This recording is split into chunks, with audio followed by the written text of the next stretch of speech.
we start recording, oh, yep, never mind. We're good. Hello, everyone. Well, headaches and migraines for the last couple of years, I bet all of us have experienced that. Well, that's what we're going to talk today with Dr. Mill. Dr. Mill is a functional medicine doctor. She is joining me and she specializes in migraines and headaches. Thank you so much for joining me, Dr. Mill. Thank you for having me. All right, migraines and headaches are not, we just kind of ignore it, right? It's one of those things, oh, I've got a small headache, and we never take it seriously. But it can be a serious ailment, especially migraines. So we want to understand the conventional medical approach and the functional medicine. Yes. Well, so I think the typical the conventional medicine approach generally for headaches and migraines is treatment with medication. And so a lot of times when we treat it with medication, we're putting, in some ways in this situation, we can be putting a Band-Aid on the pain. So we're actually looking at just treating the pain for the headache or migraine. But when you're taking these medications for long terms, they often have other side effects, particularly if you're just going to grab an Advil over the counter or something that can be then giving you, other problems like with your gut health and everything like that. And we're just kind of, like I said, putting a Band-Aid on covering up the pain. So in the functional medicine approach, we want to flip it upside down and we want to say that the headaches and migraines are a symptom, and what are they a symptom of? So we're going to look at the body as a whole and really get into the root of why you have the headaches. And sometimes that can come from other things in your body, such as the foods that you're eating that you're having a reaction to, such as gut health, that's kind of can actually food sensitivities or hormones or stress. So we're looking at balancing your body, finding the triggers, balancing your body and fixing the headaches from within so that you no longer get the headaches and have to take the medication. Okay, so that's great. I love functional medicine and it's getting to the root cause. Maybe you can talk about the diagnosis. I know functional medicine comes with a lot of testing, right? The tool is testing and then getting into like a roto-rooter and understanding the root cause and then fixing it. What are some of the testing that you would recommend or you do?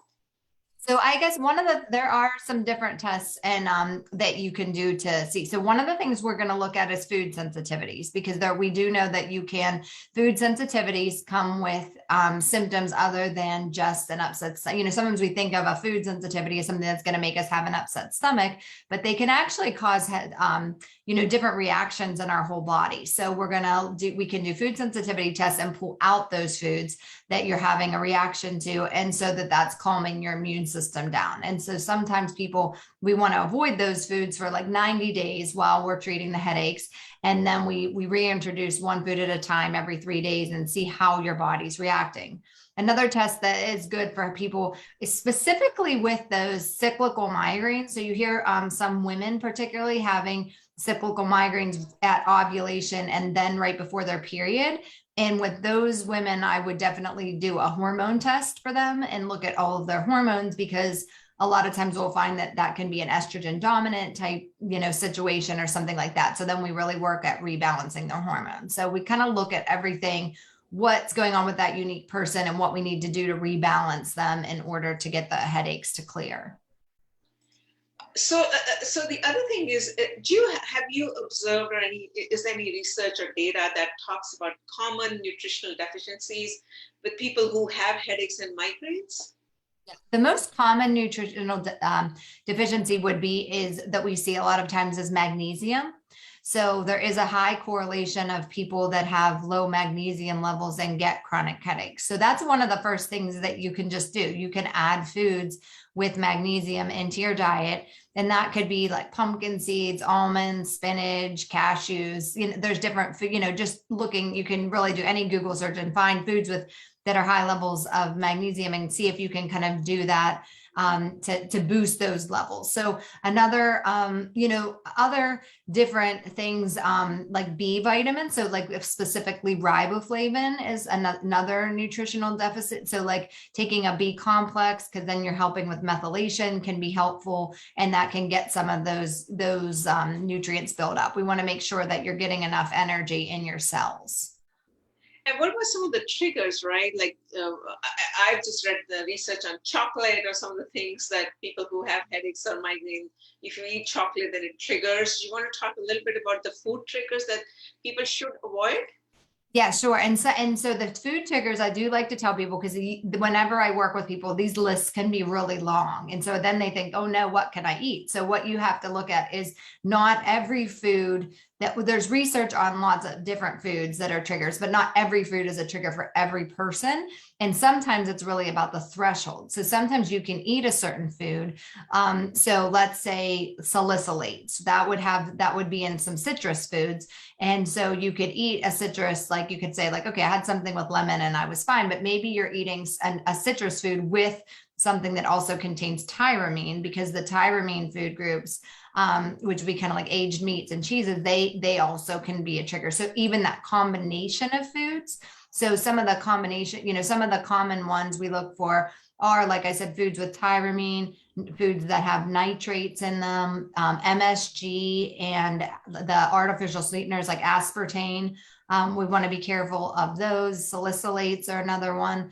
And so, and then foods that have histamines in them too, because when sometimes there's a correlation with people releasing too much histamine and the histamine causing the headaches too. So what we want to do is look at all of the foods that you're eating. And what I recommend you kind of start, if you're looking for a place to start, what you can do is just print out a blank calendar and then look at the days that you have headaches, and then write down on that calendar what you've eaten that day and maybe the day before, because some of the food reactions can be delayed. And then look and see if you have a common thread. Really, if you evaluate and you really look into it, you may notice that there's some food that, like, oh, wow, every time I've had a headache, I did eat that food. And so then we pull those foods out and see, really get to be, once then you have the power to choose kind of what could be triggering you.